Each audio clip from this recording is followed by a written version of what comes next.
रखा है। और क्योंकि जब मैं आपके साथ सारी चीज़ें शेयर करती हूँ तो इसलिए आप भी मेरे लिए सब कुछ है। और बस थोड़ी सी आज बारिश हो रही थी तो सुबह से ब्लॉग स्टार्ट नहीं कर पाई थी। 5 बजे उठ के भी काम नहीं कर चल रहा है, क्योंकि काम करते करते ना थोड़ा सा वो हो जाता है, क्या बोलते हैं, मतलब इतना टाइम नहीं मिलता। थोड़ा थोड़ा सा कभी कभी जल्दी उठ जाती हूँ तो आपके साथ शेयरिंग हो जाती है पूरे दिन के काम की, सुबह से ही कर देती हूँ।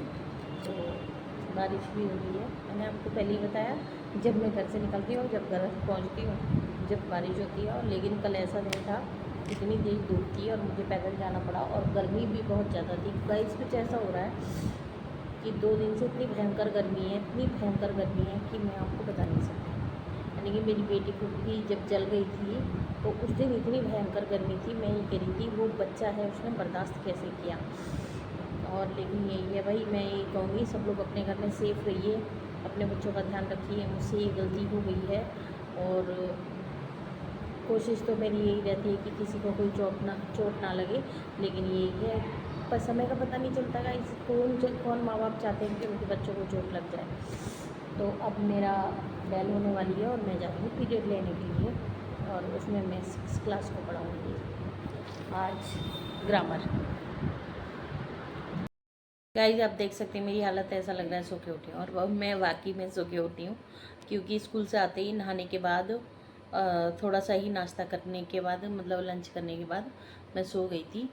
और क्योंकि बहुत गर्मी थी, बहुत गर्मी थी, मतलब जैसे ही सुबह बारिश, जब मैं स्कूल गई थी तो बारिश पड़ गई थी और बहुत ही गर्मी थी, मतलब घर पकड़ना मतलब मुश्किल हो रहा था मेरे लिए, इतनी भयंकर तो गर्मी थी।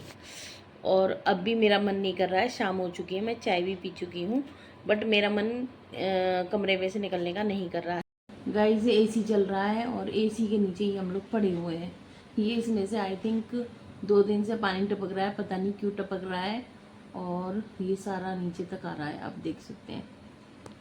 पता नहीं कुछ ऐसा हो रहा है कि इसमें 2 दिन से बर्फ़ सी जम जाती है, और जब थोड़ी देर एसी को बंद करते हैं तो उसके बाद बहुत सारा पानी साइड से निकलता है। वैसे सारे में से टपकता है इसके नीचे नीचे। और ये मतलब ऐसा टाइम होता है जब आपको मिडनाइट होती है, ये 2 दिन से हो रहा है, तो मिडनाइट के बीच में ऐसा हो जाता है। और ये एसी भी थोड़ा सा ठंडी हवा देना बंद कर देता है। अब हो सकता है कुछ मौसम का असर हो या कुछ ज़्यादा पानी, क्योंकि जब बरसात होती है तो ये ज़्यादा पानी नहीं बाहर फेंकता है, और पानी का पाइप हो सकता है कहीं से ब्लॉक हो रहा हो। चलो इसे देखूंगी।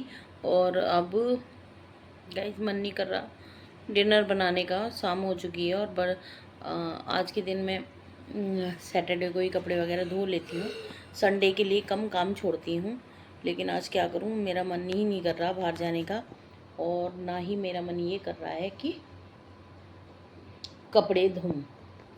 अब मौसम जब तक ठीक नहीं रहेगा मन भी ठीक नहीं रहता है, क्योंकि गर्मी इतनी है गाइस कि बिल्कुल बर्दाश्त नहीं हो रही। मतलब जितनी आपकी लू वाली गर्मी चली थी उतनी ये बरसात वाली गर्मी भी है, जिसे हम उमस कहते हैं। कोई बात नहीं, कमरे में पंखा चला के सुखा लेंगे।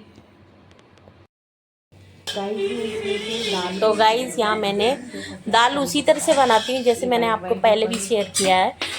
दाल में नमक डाल के मैं ढक के इसे गैस पे रख देती हूँ।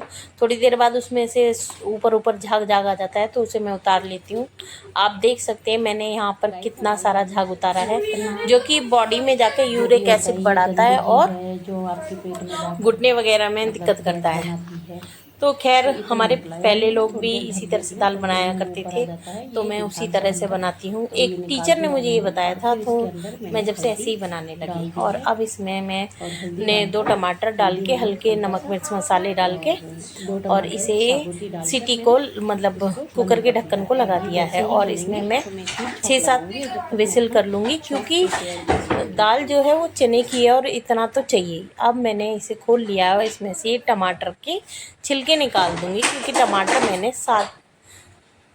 क्योंकि गाइस मैंने टमाटर जो है साबुत ही डाले थे। अब इसमें से निकाल लूँगी मैं इनके छिलके। और क्योंकि टमाटर पूरी तरह से इसमें घुल चुका है और छिलके हो गए हैं अलग, तो ये मैं बाहर फेंक दूँगी। और देखिए गाइस, टमाटर तो पूरी तरह से घुल गया है लेकिन छिलके नहीं गले हैं, तो यानी कि कितना नुकसान देता होगा। और वैसे भी जिन लोगों को पथरी रहती है वो टमाटर वगैरह वगैरह नहीं खाते हैं, टमाटर और प्याज, तो हो सकता है वो इसीलिए ना खाते हों। खैर कोई नहीं, अब मैं यहाँ पर सब दाल को छोंकने की तैयारी कर दी है और दाल को छोंक लूँगी मैं। यहाँ पर मैंने प्याज वगैरह डाल दी थी, वो सॉरी काट ली थी, और अब मैं इन्हें छोंकने के बाद रोटियां डाल लूँगी। तो आज का जो ब्लॉग है मैं यहीं पर ख़त्म करती हूँ। जय श्री राधे राधे, जय श्री श्याम।